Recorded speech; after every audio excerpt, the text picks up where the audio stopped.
정부가 공공기관의 성과 연봉제를 7년 이상 근속 근로자로 대폭 확대하기로 했습니다. 또 서비스업을 키우기 위해 시내 면세점 4곳을 추가로 허용하고 호텔 관련 규제도 풀기로 했습니다. 고환석 기자입니다. 정부는 이른바 철밥통이라고 불리는 공공기관의 임금 체계를 바꾸기 위해 수차례 칼을 댔습니다.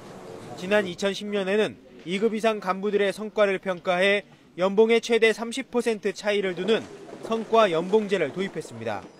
이번에는 이 같은 성과 연봉제의 대상을 7년 이상 근속 근로자로 늘립니다. 정년을 연장하는 대신 임금을 단계적으로 깎는 임금 피크제도 독려하기로 했습니다. 성과 연봉제와 임금 피크제 시행 정도를 따져서 공공기관 경영 평가에도 반영합니다. 성과 연봉제 적용을 7년 이상 근속 근로자로 확대하고 임금 피크제를 활성화하는 등 공공부문이 노동시장 구조개혁에도 솔선수범하겠습니다. 서울에서 14년 만에 면세점이 새로 문을 열 것으로 보입니다. 정부는 서비스업 활성화를 위해 시내 면세점을 추가로 4곳도 허용하기로 했습니다.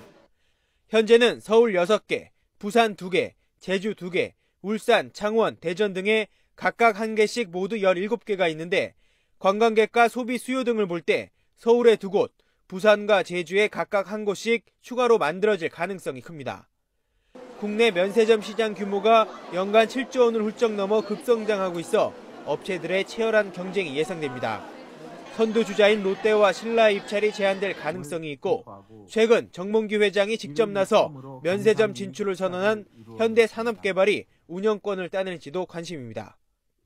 정부는 국내외 관광객 증가에 대응해 규제를 풀어 오는 2017년까지 호텔을 5,000실 더 짓기로 했습니다.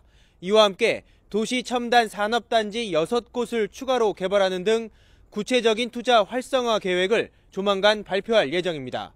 YTN 고한석입니다.